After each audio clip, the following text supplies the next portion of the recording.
কংস যখন বকাসুরের মৃত্যুর সমাচার পেল তখন সে নিজের কানকে আর বিশ্বাস করতে পারল না। এটা কেমন করে সম্ভব? বকাসুর অত্যন্ত বলশালী ছিল, ওকে কোনোদিনও কেউ পরাজিত করতে পারেনি। তাহলে ওই বালক ওকে কি করে মারতে পারে? মহারাজ, সত্য এটাই। বকাসুরের সব দ্বারিকায় এসে পৌঁছেছে, ওকে মৃত বলে ঘোষণা করা হয়েছে।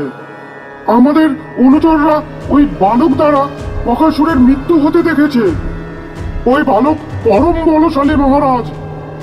না, এটা কেমন করে হতে পারে? আমাকে বলো, এখন এমন কোন বীর আছে যাকে দিয়ে ওই বালককে মারা যেতে পারে? আমাকে শীঘ্রই বলো। হ্যাঁ মহারাজ, মনে পড়েছে। অগাসুরকে ডাকা যেতে পারে এই কাজের জন্য। ও পৃথিবীর সবচেয়ে শক্তিশালী সর্প। ওর আক্রমণ কখনো বিফল যায়নি। তাহলে কিসের অপেক্ষা করছো? ওকে ডাকার জন্য কি দিনক্ষণ দেখতে হবে? এক্ষুনি ডাকো ওকে। না মহারাজ, আমি ওকে এক্ষুনি ডাকছি।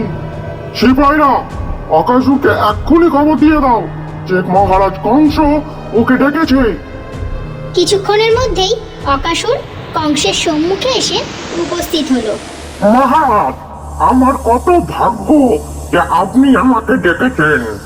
মহারাজ, আপনার কোনো কাজে যদি আমাকে লাগে তাহলে এর থেকে বড় কথা আর কি হতে পারে?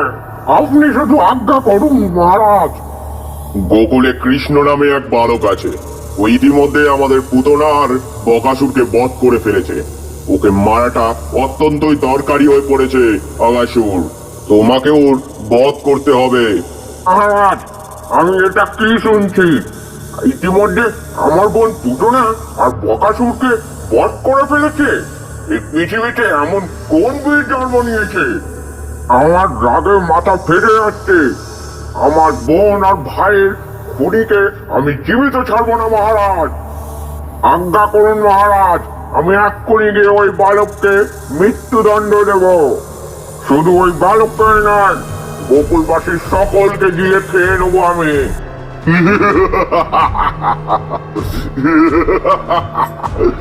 সাব্বাস অগাসুর, সাব্বাস।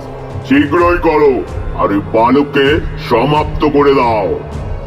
অকাসুর কংসের আজ্ঞা নিয়ে দ্রুত গতিতে এগিয়ে গেল আর কিছুক্ষণের মধ্যেই ও গোকুলে পৌঁছে গেল। অকাসুর নিজের প্রকাণ্ড মুখ খুলে এক জায়গায় স্থির হয়ে বসে পড়ল। ওর মুখের আকার এত বড় ছিল যেন কোনো গুহা। ছোট্ট কৃষ্ণ নিজের সখাদের সঙ্গে খেলছিল।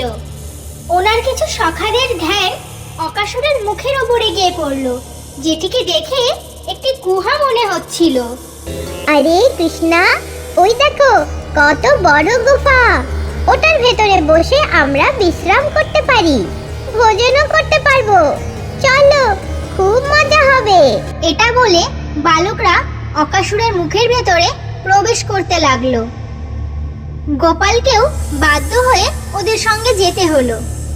ওরা ভিতরে যাবার পর অকাসুর নিজের মুখ বন্ধ করে দিল ও এদিক ওদিক ঘুরতে লাগলো এবং ভেতরে বালকরা পড়ে যেতে লাগলো। আরে কৃষ্ণা, এখানে কি হচ্ছে? আমরা নড়ছি না এই গুহাটা নড়ছে? আরে এখানে তো সবই নড়ছে। গুহার দরজাটা বন্ধ কেমন করে হয়ে গেল? এমন মনে হচ্ছে ভূমিকম্প এসে পড়েছে। এটা ভূমিকম্প না, এটা তো অন্য কিছু। আমাদের খুব ভয় করছে কৃষ্ণা, আমাদেরকে এখান থেকে বাঁচিয়ে বাইরে নিয়ে চলো। চিন্তা করো না, তোমাদের কোনো ক্ষতি হবে না। মনমোহন নিজের সখাদের কষ্ট বুঝতে পারল। অকাসুর ওদের নিজের পেটের ভেতরে নিয়ে মেরে দিতে চাইছিল, কিন্তু কৃষ্ণ থাকতে এটা কখনোই সম্ভব ছিল না। ছোট্ট কৃষ্ণ নিজের আকার বাড়ানো শুরু করে দিল। সেই মুহূর্তেই অকাসুরের খুব অবাক লাগলো। কৃষ্ণ নিজের বাঁশি দিয়ে অকাসুরের মুখে ফুটো করে দিল। অকাসুরের ব্যথা হতে লাগলো। শেষে ওকে বাধ্য হয়ে মুখ খুলতে হলো। সব বন্ধুরা বাইরে চলে আসলো, কিন্তু কৃষ্ণ ভিতরেই থেকে গেল। সব বালকেরা খুবই দুঃখিত হয়ে পড়েছিল। হঠাৎ করে কৃষ্ণ অকাসুরের মুখ ছিঁড়ে দিল আর বাইরে এসে পড়ল। অকাসুর সর্পের দেহ ত্যাগ করে রাক্ষস কুমার হয়ে গেল ও কৃষ্ণ ভগবানের সামনে হাত জোড় করলো। হে প্রভু, আমি আপনার শ্রীচরণে প্রণাম করছি। আপনার অনেক অনেক ধন্যবাদ। আপনি আমায় দয়া করে উদ্ধার করেছেন। আমি অনেক বছর ধরে সর্প হয়ে ঘুরছিলাম। আমারই নিজের ভুলের জন্য আমাকে সর্প হয়ে ঘুরতে হয়েছিল। একবার মহিশ্রী অষ্টবক্র আমার সামনে দিয়ে যাচ্ছিলেন। ওনার ব্যাকা শরীর দেখে আমি বিদ্রুপ করে হেসে উঠলাম, আর আমি আমার অহংকারে চূর্ণ হয়ে ওনার ব্যাকা শরীরকে দেখে কিছু কটু কথা বলে ফেলেছিলাম ব্যঙ্গ করে। কিছুক্ষণ উনি কিছু বললেন না, কিন্তু আমার অনেকবার ওনাকে ব্যঙ্গ করার পর ওনার ক্রোধ এসে পড়ল। ঋষি অষ্টবক্র বললেন, রাক্ষস কুমার, তুমি তোমার অহংকারে চূর্ণ হয়ে আমার উপর ব্যঙ্গ করে উপহাস করছো।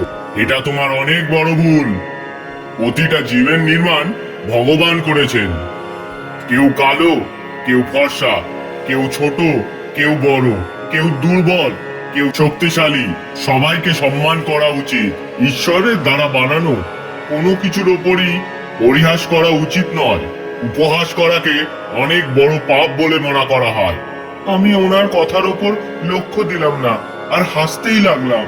উনি ক্রোধে এসে আমায় সর্প হওয়ার অভিশাপ দিয়ে দিল।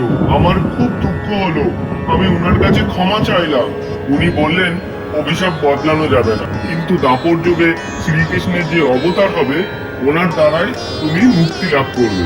হে জগদীশ্বর, আজকে আপনি আমার উদ্ধার করে দিয়েছেন। অকাসুর হাত জোড় করলো এবং তার আত্মা শ্রীকৃষ্ণের মধ্যে লীন হয়ে গেল।